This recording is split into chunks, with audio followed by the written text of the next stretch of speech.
இன்றைய செயல்பாடு சமூக அறிவியல்ல ஒரு சிறிய நாடகத்தை நம்ம செய்ய போறோம். வீரநாட்டு மன்னருக்கு நிரம்பிய நோய் உள்ளது. அந்த நோயை தீர்ப்பதற்காக இளவரசரும் இளவரசியும் ஒரு பயணத்தை நோக்கி செல்றாங்க. அவங்க எந்தெந்த நிலத்துக்கெல்லாம் போறாங்க, என்னென்ன பொருள்லாம் வாங்குறாங்க, அதை எப்படி கொண்டு வராங்கன்றது பார்ப்போம். ஆரம்பிப்போமா மாணவர்களே? முதலாவதாக இளவரசர் தன்னுடைய பயணத்தை தொடர்கிறார். அவர் குறிஞ்சிலத்திற்கு செல்கிறார். வணக்கம் தலைவரே. வணக்கம் இளவரசே. இந்த குறிப்புக்கான விடையை கூறுங்கள் தலைவரே. உயரமான ஈழத்திலே உச்சின் கிழக்கிலும் ஆளுக்கு எட்டாத கூடு 1000 வீரர்கள் கட்டிய வீடு. இதுவா? இதான் அடைந்தேன். இளவரசே. நன்றி தலைவரே. இதை வைத்துக் கொண்டு எங்கள் அரசின் நோயை தீர்த்துக் கொள்வேன். இவ்வாறாக மலைத்தேனை பெற்றுக் கொண்டார் இளவரசர். அடுத்ததாக அவர் முல்லை நிலம் நோக்கி தன்னுடைய பயணத்தை தொடர்கிறார். வணக்கம் தலைவரே. வணக்கம் இளவரசே. இந்த குறிப்புக்கான விடையை கூறுங்கள் தலைவரே. கரடி முயல் வாழும் இடம், கொஞ்சம் கிளி கொத்து பழம், வெளியில் பச்சை உள்ளே சிவப்பு, குட்டி விதைகள் கொட்டி கிடக்கும், பழமும் இலையும் மருந்தாகும். ஓ இதுவா? இதுதான் கொய்யா. உண்டாருங்கள் இளவரசே. நன்றி தலைவரை. இதை வைத்துக் கொண்டு எங்கள் அரசரின் நோயை தீர்த்துக் கொள்வேன். இப்படியாக இளவரசர் முல்லை நிலத்திற்கு சென்று கொய்யா பழத்தை பெற்றுக் கொண்டார். அடுத்ததாக அவர் பயணிக்கக்கூடிய நிலத்திற்கு செல்வோமா? அடுத்த நிலத்திற்கு செல்கிறார். வணக்கம் தலைவரே. வணக்கம் இளவரசே. இந்த குறிப்புக்கான விடை கூறுங்கள் தலைவரே. காடும் மலையும் காய்த்திருக்கும், கள்ளி செடி வளர்ந்திருக்கும், பழுது கூட காத்திருக்கும், இடுப்பை பூ பூத்திருக்கும், பூத்த பூவை பறித்திரு இன்றேடியும் வந்து. இதுவா? இதுதான் இடுப்பை பூ.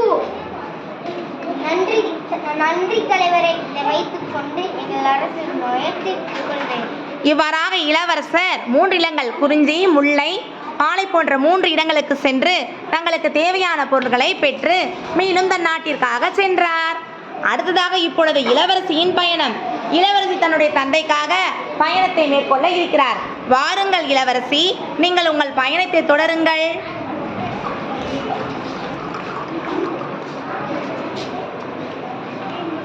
வணக்கம் தலைவரே. வணக்கம் இளவரசி. இந்த குறிப்புக்கான விடையை கூறுங்கள்.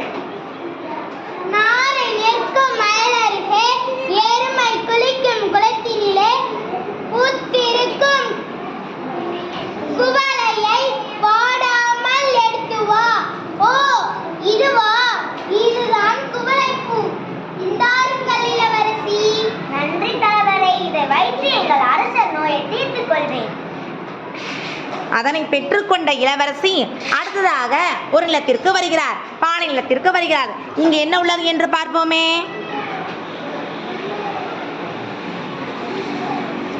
வணக்கம் தலைவரே. வணக்கம் இளவரசியே. இந்த குறிப்பிற்கான விடையை கூறுங்கள். கடல் காகம் பறக்கும் இடம், அலைகள் வந்து மோதும் இடம், கப்பல்கள் மிதக்கும் இடம், வலை போட்டு வலை வீசி பிடிப்பதையும், நெருப்பாக மலர்வதையும், விரைவினையும் கொண்டு வா. ஓ தான் செங்காந்தல் மலர். இந்தாங்கள் இளவரசியே. நன்றி தலைவரை. இதை வைத்து எங்கள் அரசர் நோயை தீர்த்துக் கொள்வேன். இப்படியாக இளவரசி தனக்கான 2 நிலங்களுக்கும் சென்று அதற்கான பொருட்களை பெற்று வந்தார். இப்பொழுது இளவரசி பெற்று வந்த பொருட்கள் அனைத்தையும் முன்னாடி காட்சிப்படுத்துவார்கள். இளவரசரும் இளவரசியும் பெற்று வந்த பொருள்களை எடுத்துக்கொண்டு முன்னாடி வைத்து காட்சிப்படுத்துவார்கள். இலுப்பை, செங்காந்தள், தேன், மலைத்தேன், அடுத்ததாக கொய்யா, இது போன்ற பழங்களை எல்லாம் பெற்றுக்கொண்டு இளவரசரும் இளவரசியும் தங்களுடைய தந்தைக்கான நோயை தீர்த்து கொண்டார். வீரநாட்டில் சென்று அதற்கான நோயை அவர் என்ன செய்து கொண்டார்? தீர்த்து கொண்டார். இது போலதான் நம்மளும் இருக்கணும். தன்னுடைய தந்தைக்கு ஒரு நோய் என்ற உடனேயும் இளவரசரும் இளவரசியும் வேகமாக செயற்பட்டு என்ன செஞ்சாங்க? தன்னுடைய தந்தைக்கான அரசரின் நோயை தீர்த்து கொண்டார். அது போலதான் நம்ம இருக்கணும். என்ன நிலங்களுக்கெல்லாம் போனாங்க? குறிஞ்சி, முல்லை, மருதம், பாலை, மருதம், நெய்தல், இது போன்ற 5 நிலங்களுக்கும் சென்றார். சிறப்பாக பங்கேற்ற மாணவர்களுக்கு வாழ்த்துக்கள். எங்க கிளாப் பண்ணிக்கோங்க. எல்லாருமே பங்கேற்றீங்க. நன்றி மாணவர்களே.